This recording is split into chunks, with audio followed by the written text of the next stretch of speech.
إن الحمد لله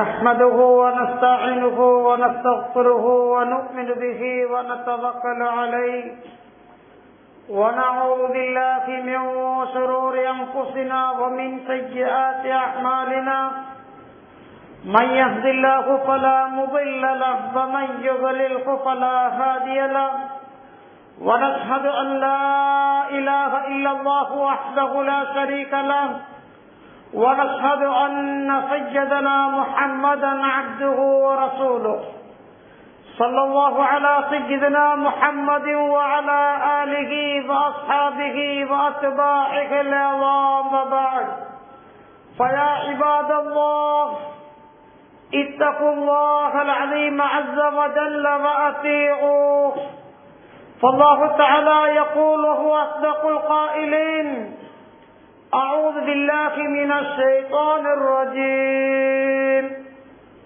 بسم الله الرحمن الرحيم إن أفضل بيت وضع للناس للذي ببكة مباركا وهدى للعالمين فيه آيات بينات مقام إبراهيم ومن دخله كان آمنا ولله على الناس حج البيت من استطاع إليه سبيلا ومن كفر فإن الله غني عن العالمين صدق الله العزيز الحكيم وقال رسول الله صلى الله عليه وسلم تابعوا بين الحج والعمرة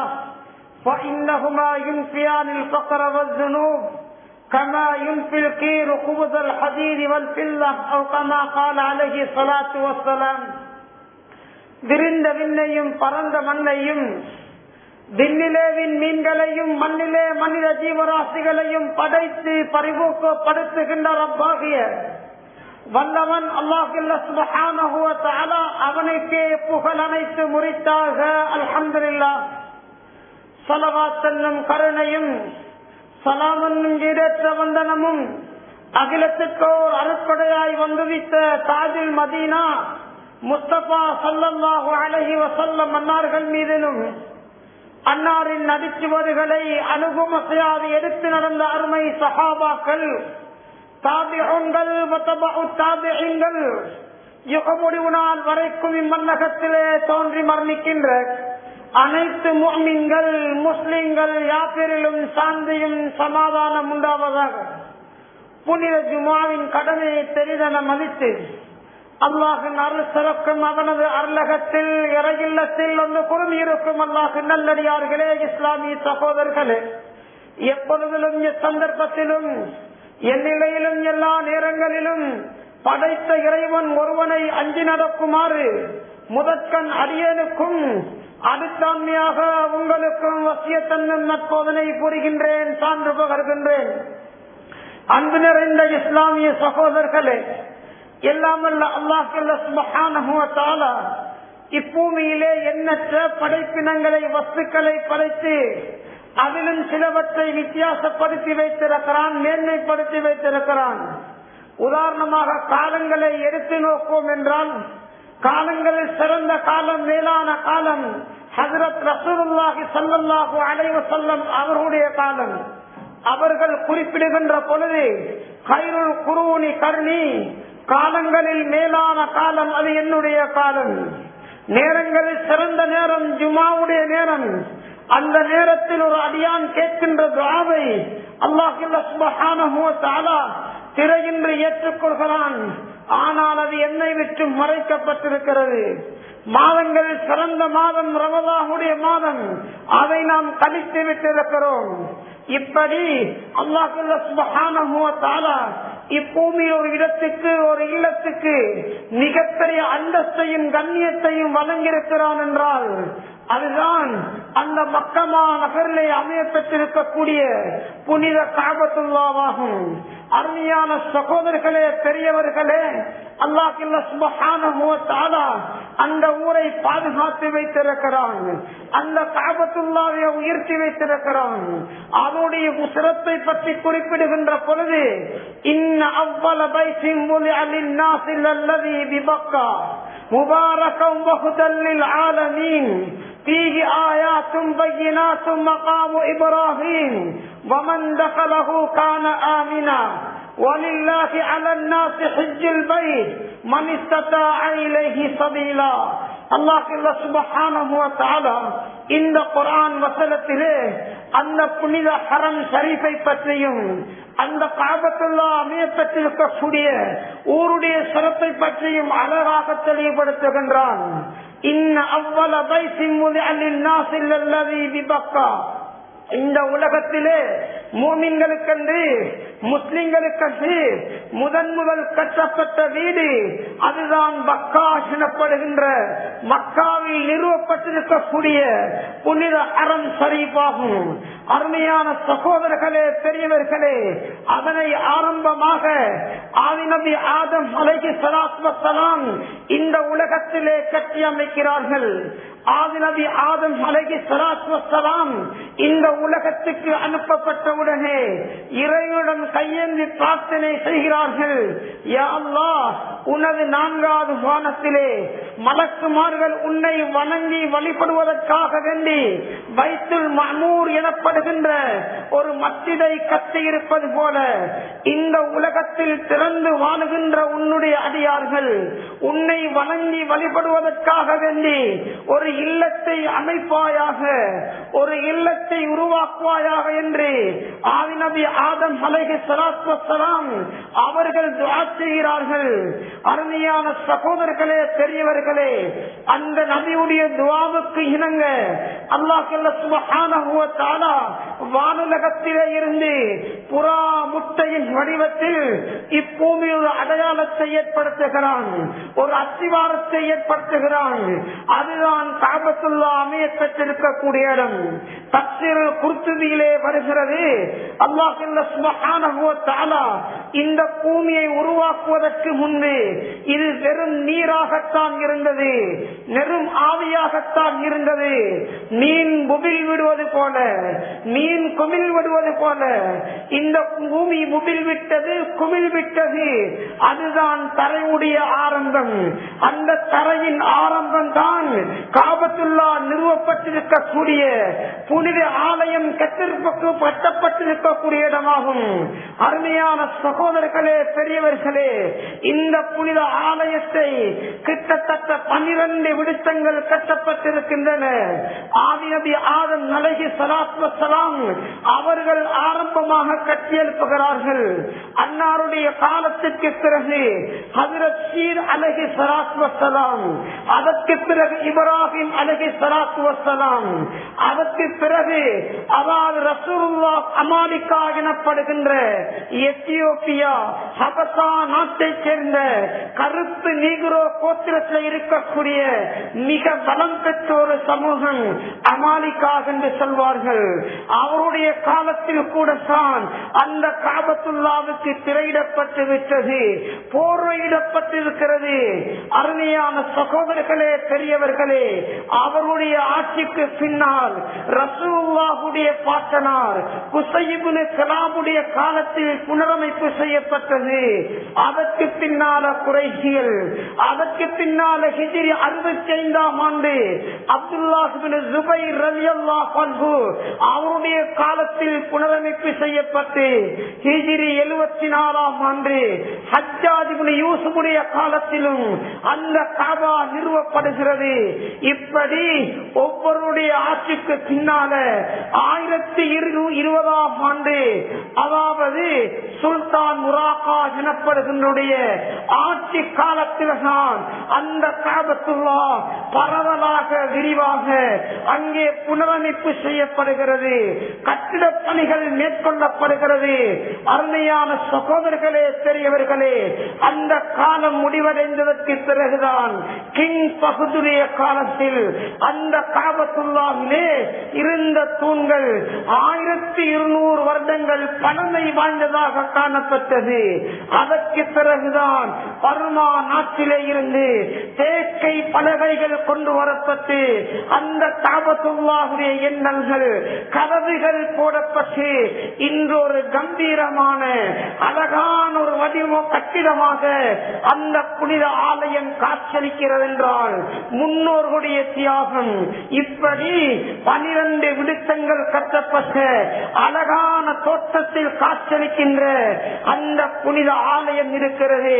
நமது கண்களுக்கு தெரிகின்ற அந்த 4 சுவர்கள் மாத்திரம் காபாவல்ல, அதற்கு மேலால் இருக்கக்கூடிய பகுதி, அதற்கு கீழால் இருக்கக்கூடிய பகுதி அனைத்தும் காபாவை சார்ந்ததாகவே இருக்கிறது.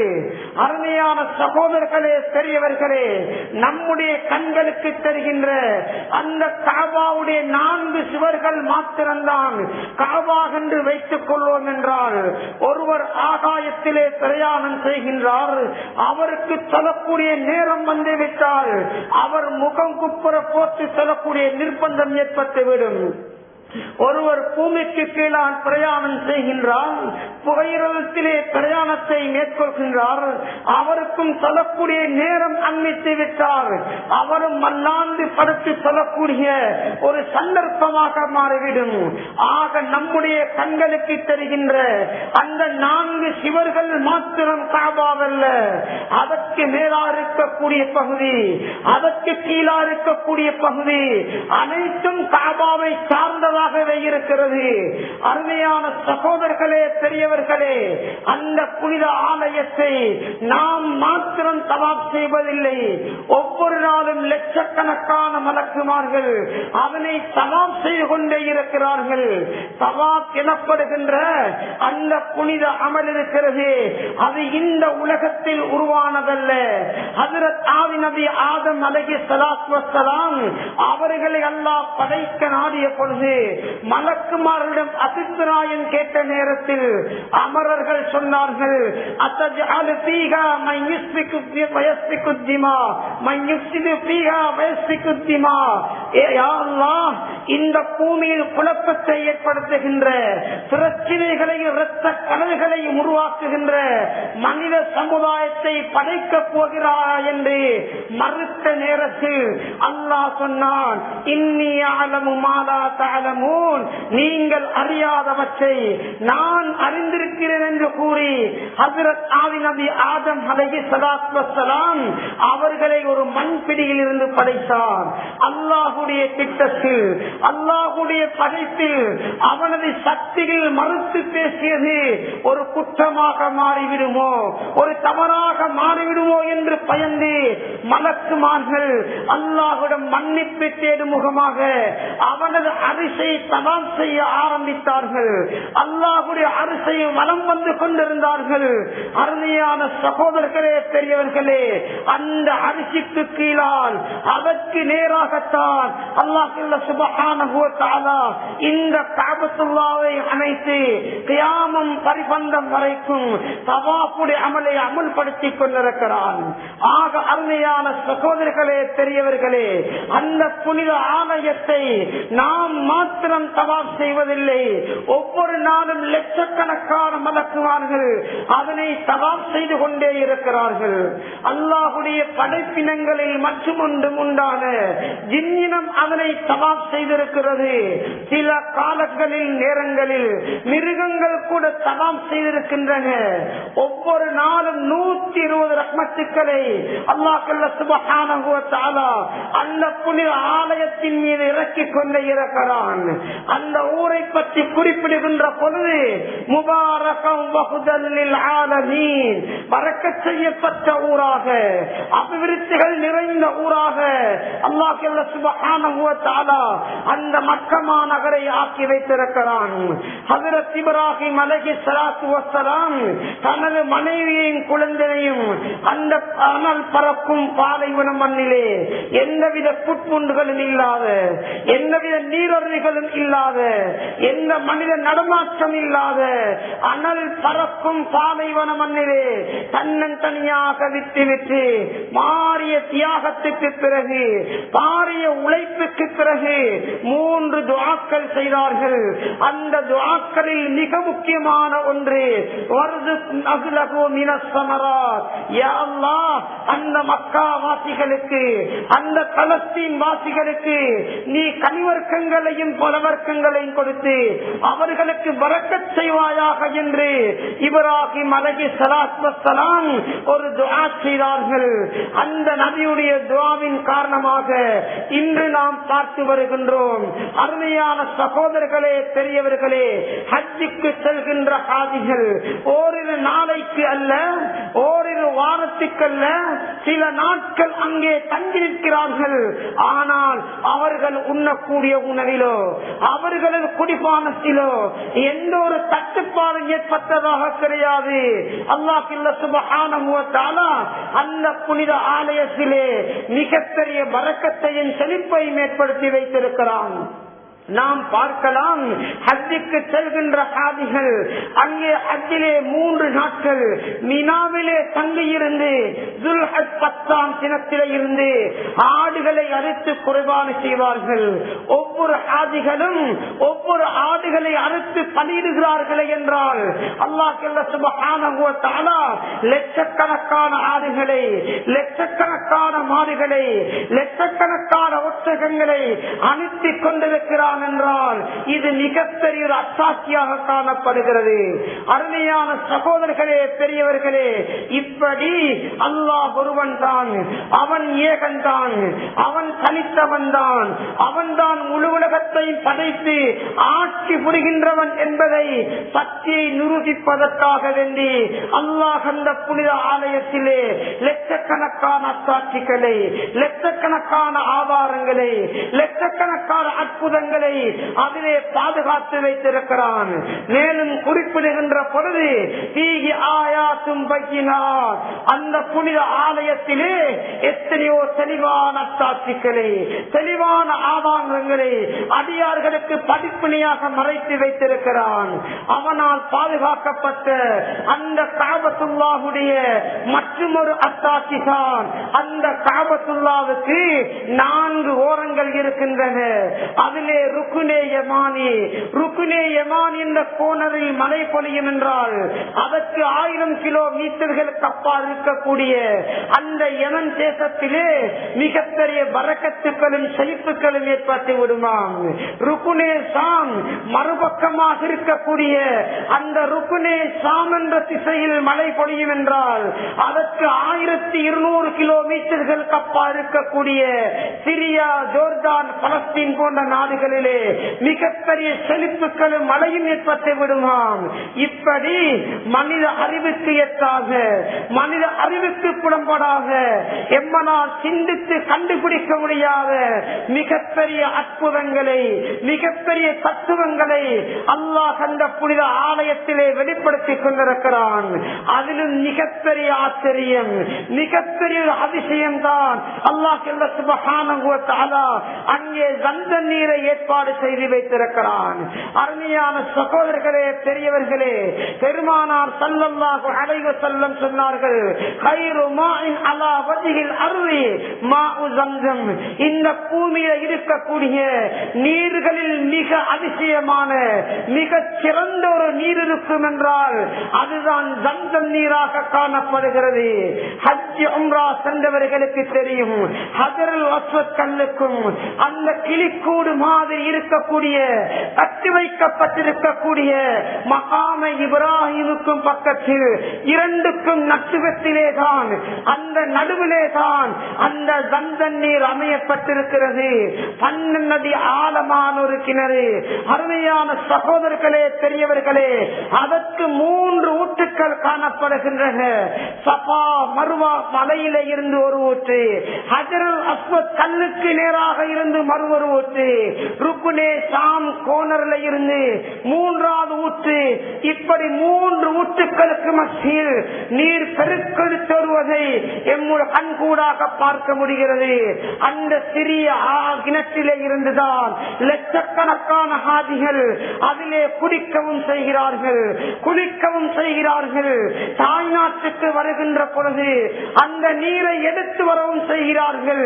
ஹெக்டர் கணக்கிலே, பௌசர் கணக்கிலே ஏனைய நாடுகளுக்கு, பக்கத்து அயல் நாடுகளுக்கு அந்த நீர் ஏற்றுமதி செய்யப்படுகிறது. ஆனால் கொஞ்சம் கூட தட்டுப்பாடு ஏற்பட்டதாக அங்கே சரித்திரம் கிடையாது. அல்லாஹ் சுப்ஹானஹு வ தஆலா அந்த நீரிலே அவ்வளவு மிகப்பெரிய ஒரு வரக்கத்தை வைத்திருக்கிறான். எத்தனை வருடங்கள் அடைத்து வைத்தாலும் அதிலே துருவாடை ஏற்படாது, பூச்சி புழுக்கள் ஏற்படாது. எந்த ஒரு நீருக்கும் இல்லாத மிகப்பெரிய ஒரு சக்தியை, மிகப்பெரிய ஒரு புண்ணியத்தை, மிகப்பெரிய ஒரு அற்புதத்தை அல்லாஹ் அந்த நீரிலே மறைத்து வைத்திருக்கிறான். அதனால தான் இப்னு மாஜாவிலே பதியப்பட்டிருக்கிறது. ஹஜ்ரத் ஸல்லல்லாஹு அலைஹி வஸல்லம் சொன்னார்கள், மாஉ ஸம்ஸம் லிமா சுரிபலா, ஸம்ஸம் நீரை எந்த நோக்கத்தின் பேர்கள் குடிப்பீர்களோ அல்லாஹ் அந்த நோக்கத்தை நிறைவேற்றி தருகின்றான். பைன் சரித்தஹு லிஸபஇக, உங்களது வயிறு நிரம்ப வேண்டும் என்ற நிய்யத்தில் அருந்துவீர்களேயானால் அஸ்பஅக்கல்லாஹ், அல்லாஹ் உங்களது வயிறை நிரப்பி விடுகிறார். வைன் சரித்தஹு லிதஸ்தஸ்ய பிஹி, அதை கொண்டு ஆரோக்கியம் பெற வேண்டும், குணம் அடைய வேண்டும் என்ற ஒரு தேக ஆரோக்கியத்துக்காக அருந்துவீர்களே ஆனால் சஃபாக்கல்லாஹ், அல்லாஹ் உங்களுக்கு சுகத்தை அளிக்கிறார், அல்லாஹ் தேக ஆரோக்கியத்தை வழங்குகிறார். அருமையான சகோதரர்களே, பெரியவர்களே, யார் யார் எந்த நோக்கத்தில் அருந்துவீர்களோ அல்லாஹ் அந்த நோக்கத்தை நிறைவேற்றி தருகின்றான். ஷாஃபி மத்ஹபிலே மிக முக்கியமான இமாம் அல்லாமா சுயூத்தி ரஹ்மத்துல்லாஹி அலைஹி அவர்கள் குறிப்பிடுகின்றார்கள், நான் 2 லட்சத்துக்கும் மேற்பட்ட ஹதீசுகளை மனனம் செய்திருந்தேன். அதற்கு அவர் காரணம் குறிப்பிடுகின்ற பொழுது, ஒரு நாள் நான் ஸம்ஸம் கிணற்றுக்கு பக்கத்தில் ஒரு தண்ணீர் குவளை எடுத்துக்கொண்டு அல்லாஹ்விடம் துஆ செய்தேன். யா அல்லாஹ், ஹாஃபிஸ் இப்னு ஹஜர் அஸ்கலானி ஷாஃபி மத்ஹபிலே மற்றும் ஒரு மிக முக்கியமான இமாம் ஹாஃபிஸ் இப்னு ஹஜர் அஸ்கலானி ரஹ்மத்துல்லாஹி அலைஹி அவர்களுக்கு எப்படி நினைவாற்றலை கொடுத்தாயோ அதே ஞாபக சக்தியை எனக்கு தருவாயாக என்று துஆ செய்துவிட்டு அந்த நீரை அருந்தினேன். அதற்கு பின்னால 2 லட்சம் ஹதீஸ்களை மரணம் செய்திருந்தேன், ஒரு ஹதீஸையும் மறந்தது கிடையாது என்று கூறுகிறார். கண்ணியமான சகோதரர்களே, பெரியவர்களே, இப்படி எந்தெந்த நோக்கத்தில் அருந்துவீர்களோ அல்லாஹ் அந்த ஹலாலான நோக்கத்தை ஸம்ஸம் நீரின் மூலமாக அல்லாஹ் நிறைவேற்றி தருகிறார். இப்படி மனித அறிவுக்கு படாத மிகப்பெரிய ஒரு அத்தாட்சியாக, அற்புதமாகத்தான் அந்த ஸம்ஸம் நீர் அந்த புனித ஆலயத்திலே அமைந்திருக்கிறது. அருமையான சகோதரர்களே, பெரியவர்களே, 3 விடயங்கள் இருக்கின்றன. அவைகளை பார்ப்பது கூட இபாதத். 3 காரியங்கள் இருக்கின்றன. அவைகளை பார்த்து கொண்டிருக்கும் காலமெல்லாம் அல்லாஹ் நன்மைகளை கொடுத்துக் கொண்டே இருக்கிறான். தைலம் என்னும் கிரந்தத்திலே வருகின்ற ஹதீஸ், தாயுடைய முகத்தை புன்சிரிப்போடு புன்முறுவர் பார்த்தவராக நீங்கள் இருக்கும் காலமெல்லாம் அல்லாஹ் நன்மையை கொடுத்துக் கொண்டிருக்கிறான். எந்த ஒரு பெற்றோர்கள் ஹயாத்தோடு இருக்கின்றார்களோ, அருமையான சகோதரர்களே, பெரியவர்களே, காலையில் விழித்ததற்கு பிறகு அந்த தாயை முதலாக சந்தித்து முசாஃபஹா செய்து துஆ பரக்கத்தை பெறுங்கள். தொழிலுக்கு செல்வதாக இருந்தாலும், ஆபீஸுக்கு செல்வதாக இருந்தாலும், வேலை வெற்றிகளுக்கு செல்வதாக இருந்தாலும் தாயை சந்தித்து சலாம் கூறி புன்முறுவலோடு பொறுத்து செல்லுங்கள். அந்த தாயுடைய முகத்தை பார்க்கும் காலமெல்லாம் ஒரு ஹஜ் உம்ராவுடைய நன்மை மட்டுமல்ல, அல்லாஹ் நன்மைகளை வாரி வழங்கிக் கொண்டே இருக்கிறார். இது மிகப்பெரிய ஒரு இபாதத். 2வது சொன்னார்கள் ஸல்லல்லாஹு அலைஹி வஸல்லம் அவர்கள், ஒரு மனிதனுக்கு குர்ஆனை ஓத தெரியாது, குர்ஆனை வாசிக்க தெரியாது, குர்ஆனை சிந்திக்க தெரியாது. ஆனால் அந்த குர்ஆனை பார்த்திருக்கும் காலமெல்லாம் அல்லாஹ் நன்மைகளை கொடுத்துக் கொண்டே இருக்கிறான். அவன் மீது அருள் பாலித்துக் கொண்டிருக்கிறான். இதே போல சொன்னார்கள் ஸல்லல்லாஹு அலைஹி வஸல்லம் அவர்கள், புனித கடல் கடந்து மலை கடந்து பாரிய தியாகத்துக்கு மத்தியில் அந்த கஅபத்துல்லாஹை அடைந்து அதை பார்த்து கொண்டிருக்கும் காலமெல்லாம் அதற்கெல்லாம் 120 ரஹ்மத்துக்களை உங்களுக்கு இறக்குவது மட்டுமல்ல, நன்மைகளை வழங்கிக் கொண்டே இருக்கிறான் என்றால், அருமையான சகோதரர்களே, பெரியவர்களே, எத்தனை விடுத்தம் பார்த்தாலும் 100 விடுத்தம் சென்றாலும் அந்த புனித ஆலயத்தை அடைந்து விட்டோம், காபாவை சென்று விட்டோம், பார்த்து விட்டோம், நம்முடைய கடமை முடிந்து விட்டது என்று யாரும் அமைதி பெறுவதில்லை. இன்னொரு விடுத்தம் செல்லக்கூடாதா, இன்னொரு விடுத்தம் பார்க்க கூடாதா, இன்னொரு சந்தர்ப்பம் கிடையக்கூடாதா என்று ஏங்கி தவிப்போமே தவிர, சென்று விட்டோம், முடித்து விட்டோம், கடமை முடிந்து விட்டது என்று யாரும் அமைதி பெற்றது கிடையாது. அல்லாஹ் சுப்ஹானஹு வ தஆலா அவ்வளவு மிகப்பெரிய ஒரு மனக்குளிர்ச்சியை, ஒரு ஈர்ப்பு சக்தியை, ஒரு மன நிம்மதியை அந்த ஆலயத்திலே வைத்திருக்கிறான். துஆக்கள் ஏற்றுக்கொள்ளப்படுகின்ற எத்தனையோ இடங்கள் இருக்கின்றன. பாபுல் ஹக்கீம் என்று, பாபுல் முல்தஸிம் என்று, மீதாபே ரஹ்மா என்று துஆக்கள் அங்கீகரிக்கப்படுகின்ற எத்தனையோ இடங்கள் இருக்கின்றன. நாம் இந்த இடத்தில் கேட்கின்ற துஆ வானத்துக்கும் பூமிக்கும் மத்தியில் தூரம் என்றால் அந்த புனித ஆலயத்தை சென்று அங்கே இரு கரம் ஏந்தி கேட்கின்ற துஆ எமது கையுக்கும் இந்த கூரைக்கும் மத்தியில் தூரம்.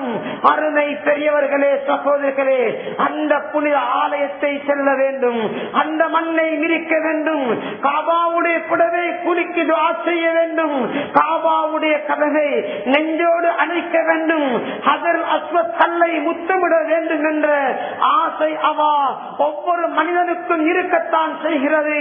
ஆனால் அல்லாஹ் சுப்ஹானஹு வ தஆலா பணம் படைத்த தனவந்தர்கள் மீது மாத்திரம் அதனை கடமையாக்கி வைத்திருக்கிறான். வலில்லாஹி அலன் நாஸி ஹஜ்ஜுல் பைத்தி மன் இஸ்ததா இலைஹி சபீலா. யாரெல்லாம் அந்த புனித ஆலயத்தை சென்றடைவதற்கு உடல் சக்தியாலும் பொருளாலும் பலம் பெற்றிருக்கிறார்களோ, எவருக்கு உடல் ஆரோக்கியமும் அந்த பண வசதியும் இருக்கிறதோ, இந்த இருவர் மீதுதான் அல்லாஹ் அந்த ஹஜ்ஜை வாஜிபாக்கி வைத்திருக்கிறான், அதனை கடமையாக்கி வைத்திருக்கிறான். அருமையான சகோதரர்களே, பெரியவர்களே, அந்த வகையில் ரமலானை முடித்துவிட்டு ஷவ்வாலிலே கால் வைத்திருக்கிறோம். இது ஹஜ்ஜுக்கு தயாராக வேண்டிய ஒரு மாதம், ஹஜ்ஜை பற்றி சிந்திக்க வேண்டிய ஒரு மாதம். அல்லாஹ் சுப்ஹானஹு வ தஆலா எந்த மனிதனுக்கு நல்ல உடல் ஆரோக்கியத்தையும் உடல் சக்தியும் தந்திருக்கிறானோ அதனை வைத்து அதற்காக நேரம் ஒதுக்கி காலம் ஒதுக்கி எந்த மனிதன் சிரமத்துக்கு மத்தியில் அந்த புனித கஅபத்துல்லாஹை சென்று தவாஃப் செய்துவிட்டு ஹஜ்ஜுடைய கடமையை முடித்துவிட்டு வருகிறாரோ, சுப்ஹானல்லாஹ், அவருக்குரிய பாக்கியம் என்ன தெரியுமா? மறுமையில கிடைக்கின்ற அந்தஸ்து என்ன தெரியுமா? ஸல்லல்லாஹு அலைஹி வஸல்லம் சொன்னார்கள், இந்த உலகத்திலே குர்ஆனை கற்றறிந்த ஒரு ஆலிமுடைய சிறப்பின் காரணமாக நாளைய கியாமத்துடைய நாளையில் அல்லாஹ் அவரது குடும்பத்திலே 10 பேர்களுக்கு சுவன பாக்கியத்தை கொடுக்கிறார். உலகத்துடைய ஆசைகளை இழந்து, உலகத்தின் இன்பங்களை இழந்து, உலகத்தின் சோழிகளை இழந்து புனித இஸ்லாத்துக்காக வேண்டி தனது உயிரை தியாகம் செய்த ஒரு வீர தியாகியுடைய ஷஹீதுடைய சிறப்பின் காரணமாய் அவரது குடும்பத்திலே 70 பேர்களுக்கு சுவன பாக்கியம் வழங்கப்படுகிறது. ஆனால் அல்லாஹ் தந்த சொத்து செல்வத்தை வைத்து, உடல் ஆரோக்கியத்தை வைத்து உலகத்துடைய சோடிகளை எல்லாம் முதுகுக்கு பின்னால் இறந்துவிட்டு அல்லாஹுக்கு நன்றி செலுத்தும் முகமாக எவர்கள் புனித ஆலயத்தை சென்றடைந்து ஹஜ்ஜுடைய கடமை முடித்து அந்த ஹாஜி பிரகாரம் உலகத்தில் செயல்பட்டு மரணிப்பாரோ, அவருடைய அவருடைய சிறப்பின் காரணமாக நாளைய கியாமத்துடைய நாளையில் அவரது குடும்பத்திலே 400 பேர்களுக்கு சொர்க்க பாக்கியத்தை வழங்குகிறான் என்றால், அருமையான சகோதரர்களே, பெரியவர்களே, இதைவிட பெரிய ஒரு பாக்கியம் என்ன இருக்கிறது? எனவே தான் அல்லாஹ் தந்திருக்கக்கூடிய செல்ல சொத்து செல்வாக்கிலே இருந்து இதுவரைக்கும் யார் ஹஜ்ஜுடைய கடமையை உலகத்திலே நிறைவேற்றவில்லையோ அதற்காக முந்தி செல்லுங்கள், அதற்காக போற்றி போற்றி சொல்லுங்கள். நல்ல வாலிபம் இருக்கின்ற பொழுது, நல்ல வசதி இருக்கின்ற பொழுது, உடல்ல ஆரோக்கியம் இருக்கும் நேரத்தில் அல்லவா ஹஜ் செய்ய வேண்டும். நான் 4 வருடம் கழித்ததற்கு பிறகு, அடுத்த வருடம் சென்றதற்கு பிறகு ஹஜ்ஜுடைய கடமை பார்ப்போம். எனக்கு குமர காரியம் இருக்கிறது, எனக்கு வீடு வாங்க வேண்டும், எனக்கு கடை வாங்க வேண்டும், எனக்கு அபார்ட்மெண்ட் வாங்க வேண்டும் என்று உலகத்திலே நொண்டி சாட்சிகளை கூறிக்கொண்டு யாரெல்லாம் அந்த ஹஜ்ஜிலே கடமை போடுவார்களோ, இதுவரைக்கும் ஹஜ் செய்யாமல் இருக்கிறார்களோ, அல்லாஹ் பாதுகாக்க வேண்டும். இவர்களுக்குரிய எச்சரிக்கை எப்படி தெரியுமா? ஸல்லல்லாஹு அலைஹி வஸல்லம் சொன்னார்கள், மம்மலக ஸாதன் அவ் ராஹிலத்தன் துபல்லிகு இலா பைத்தில்லாஹ் வலம் யஹஜ்ஜ ஃபலா அலைஹி அன் யமூத யஹூதியன் அவ் நஸரானியா. எந்த மனிதன் உலகத்தில் செல்வம் கொடுக்கப்பட்டு செல்வாக்கோடு உலகத்தில் வாழ வைத்து அந்த புனித கஅபத்துல்லாவை சென்றடைவதற்குரிய வசதி வாய்ப்பும் இருந்தும் வருடா வருடம் பிற்போடுகிறான். அடுத்த வருடம் செல்வோம், 2 வருடம் கழித்து செல்வோம், நான் வீடு வாங்க வேண்டிய தேவை இருக்கிறது, கடை புனரமைப்பு செய்ய வேண்டிய தேவை இருக்கிறது, அபார்ட்மெண்டை டெவலப் பண்ண வேண்டிய தேவை இருக்கிறது என்று உலகத்திலே நொண்டி சாத்துகளுக்காக வேண்டி ஹஜ்ஜுடைய கடமையை பிற்போட்டு அதே நிலையில் மௌத்து வந்துவிட்டால் அல்லாஹ் பாதுகாக்க வேண்டும். ஸல்லல்லாஹு அலைஹி வஸல்லம் எப்படி சொன்னார்கள் தெரியுமா? அவன் நெத்தி கருக்க கருக்க, கால் கடுக்க கடுக்க, ரமலான் முழுக்க கியாமுல்லை சொல்லவனாக இருக்கட்டும், அவர் ஹஜ் ஆவது நோட்ட நோன்பாளியாக இருக்கட்டும், மிகப்பெரிய தர்மகர்த்தாவாக இருக்கட்டும், ஆனால் எந்த பெரிய அமல்கள் செய்தாலும் ஹஜ்ஜுடைய கடமையை நிறைவேற்றாமல் அவன் மரணிப்பானையானால் பலா அலைஹி ஐயமூத யஹூதியன் அவ் நஸரானியா. எந்த பெரிய பட்டதாரியாக இருந்தாலும், எந்த பெரிய இறைவாசியாக இருந்தாலும் அவன் ஒரு யஹூதியாக, அவன் ஒரு நஸாராவாக மரணிக்கட்டும் என்றார்கள் ரசூலுல்லாஹி ஸல்லல்லாஹு அலைஹி வஸல்லம். அருமையான சகோதரர்களே, பெரியவர்களே, காற்றுள்ள பொழுதே தூற்றிக் கொண்டு செல்வார்கள் அல்லவா? அல்லாஹ் சந்தர்ப்பத்தை தந்திருக்கின்ற பொழுது அனைத்து சோடிகளையும் பிற்போட்டுவிட்டு ஹஜ்ஜுக்காக முந்திக் கொள்ளுங்கள். புனித காபாவை தரிசிப்பதற்காக வேண்டி தயாராக வேண்டிய ஒரு பருவத்திலே இருக்கிறோம். ஏன் இதை அடித்து சொல்கிறேன் என்றால், சக்கராத்துடைய நேரத்தில், ரூஹு பிரிகின்ற நேரத்தில் எல்லா அமல்களும் கண் முன்னால் காண்பிக்கப்படும். அமல் செய்த அமல்களுக்குரிய வெகுமதிகள், பொறுமதிகள் நமது கண் முன்னால் அல்லாஹ் காண்பிப்பான்.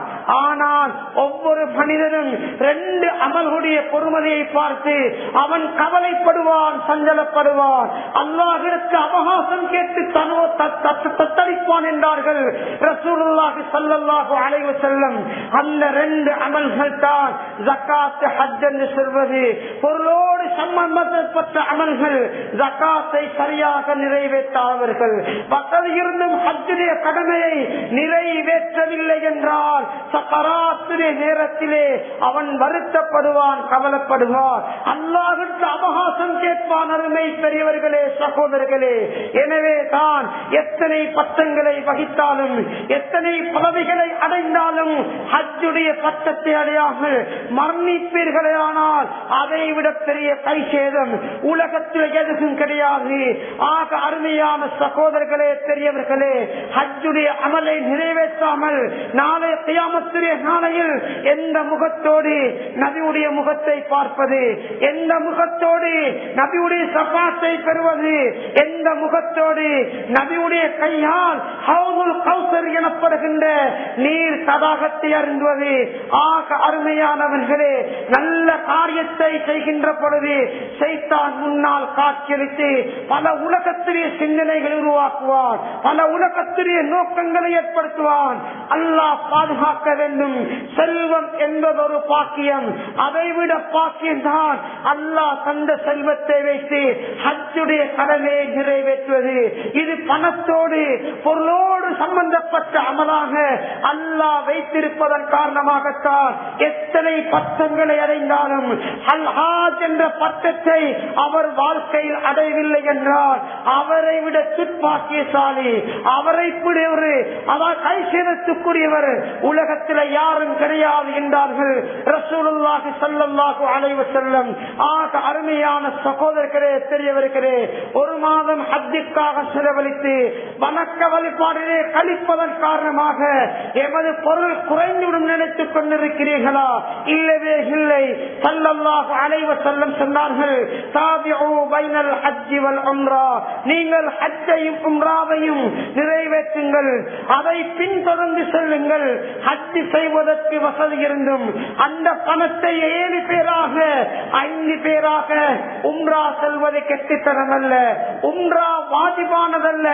ஒரு ஹஜ்ஜிலே கடமையை நிறைவேற்றுவதற்கு முன்னால் அந்த அமலை படிப்பதற்காக வேண்டி ஒரு விடுத்தம் உம்ரா செய்வது ஜாயிஸ். ஆனால் ஒரு வருடம் 20 லட்சம் பணம் இருக்கு என்று வைத்துக் கொள்ளுங்கள். உலமாக்களுடைய அறிஞருடைய கருத்து என்ன தெரியுமா? ஒருவருக்கு 4 அறைகள் இருக்கின்றன, 4 அறைகள் கொண்ட ஒரு வீடு இருக்கிறது. அவர் பாவிப்பது 3 அறைகள் தான்.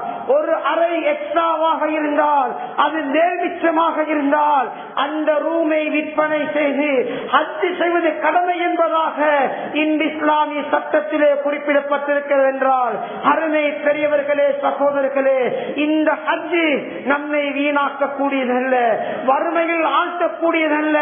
சொன்னார்கள் ஸல்லல்லாஹு அலைஹி வஸல்லம் அவர்கள், நீங்க செய்கின்ற ஹஜ் உம்ராவின் மூலமாக உங்களுடைய வறுமை பாவச் செயல்கள் எப்படி அகலும் என்றால் அழகாக உதாரணம் சொன்னார்கள்.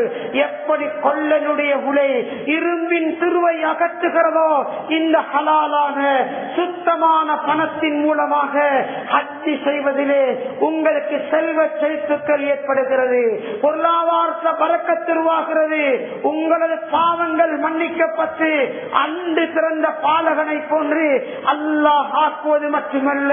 அருமையானவர்களே, நாம் தேடிய சொத்து செல்வங்கள், பட்டம் பதவிகள், எம்முடைய வீடு, எம்முடைய பணம், எம்முடைய உத்தியோகம் எமது வஃபாத்துக்கு பிறகு யாரோ அனுபவிப்பார்கள், யாரோ சொந்தமாக மாறுவார்கள். அதை சரியான முறையில் பங்கு வரவில்லை என்றால் கோர்ட் வரைக்கும் சண்டையிட்டு மண்டை உடைத்துக் கொள்வார்கள். ஆனால் அல்லாஹ் தந்த சொத்து செல்வத்தை வைத்து ஜகாத்தை நிறைவேற்றி ஹஜ்ஜுடைய கடனை நிறைவேற்றி நீங்கள் மன்னரைக்கு சென்று விட்டார். நாளைய கியாமத்துடைய நாளையில் இந்த காபத்துல்லாஹ் 3 சாராருக்கு மன்றாடும். குர்ஆன் மன்றாடுவது போல, நோன்பு மன்றாடுவது போல, யாரும் யாருக்கும் உதவி செய்ய முடியாத, யாரும் யாருக்கும் கை கொடுக்க முடியாத அந்த மஹ்ஷர் மைதானத்திலே நோன்பும் குர்ஆனும் மன்றாடுவது போல ஹஜ்ஜுடைய கடமையை நிறைவேற்றியவர்களுக்கு இந்த கருத்து பற்றி காபத்துல்லாஹ் மன்றாடும். யா அல்லாஹ், தர்ணமான கட்டத்தில் இந்த மனிதன் மஹ்ஷர் மைதானத்தை மாற்றி இருக்கிறான். உலகத்திலே வாழ்க்கையில் நீர் கொடுத்த சொத்து செல்வத்தை வைத்து உலகத்திலே சோடிகளை முதுகுக்கு பின்னால் எறிந்துவிட்டு புனித ஆலயத்தை சென்றடைந்து என்னை தரிசித்த மனிதன், என்னை சுற்றி வந்த மனிதன், என்னிடம் இருக்கிற வேண்டி கைகேற்ற வாழ்க்கேற்ற மனிதன் என்று அந்த காபத்துல்லாஹ் நமக்காக வேண்டி மன்றாடும் என்றால் இதைவிட பெரிய ஒரு பாக்கியம் என்ன இருக்கிறது? அருமையான சகோதரர்களே, பெரியவர்களே, எனவே தான் ஒவ்வொரு குடும்பத்திலும் யாரெல்லாம் இதுவரை ஹஜ்ஜுடைய கடனை நிறைவேற்றவில்லை இல்லையோ, அது செல்வதற்கான வசதி வாய்ப்புகள் இருக்கிறதோ, விற்று செல்வதற்கு சொத்து இருக்கிறதோ, அதனை விற்பனை செய்து ஹஜ்ஜுக்காக தயாராகுங்கள், புறப்படுங்கள். டபுள் டிபல் ஹஜ் செய்கின்ற வருடாந்தம் ஹஜ் செய்தவர்கள் சமூகத்துடைய பணியையும் ஒரு கணம் சிந்திக்க வேண்டும். சமுதாயத்துக்கு காட்ட வேண்டிய கடமைதான் அவர்களுக்கு உரிய வருடா வருடம் ஹஜ் செய்வது அவர்களுக்கு கடமையானதல்ல. எனவே இதுவரைக்கும் தன்னுடைய வாழ்நாளில் ஹஜ்ஜை நிறைவேற்றவில்லையோ, எத்தனை குமரு காரியங்களை நிறைவேற்றிருக்கலாம், எத்தனை மஸ்ஜிதுகள் கட்டியிருக்கலாம், எத்தனை மதரசாக்கள் உருவாக்கி இருக்கலாம், ஆயிரக்கணக்கான உலமாக்கள் உருவாக்கி இருக்கலாம், அது நன்மை இருக்கிறது.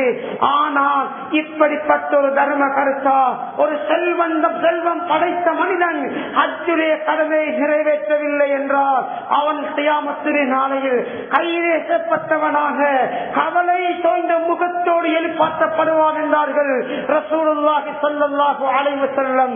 ஆக அருமையான சகோதரர்களே, பெரியவர்களே, எனவே எதிர்வரக்கூடிய அந்த ஹஜ்ஜுக்கு தயாராகுமாக, அதற்கான ஏற்பாடுகளை செய்வோமாக.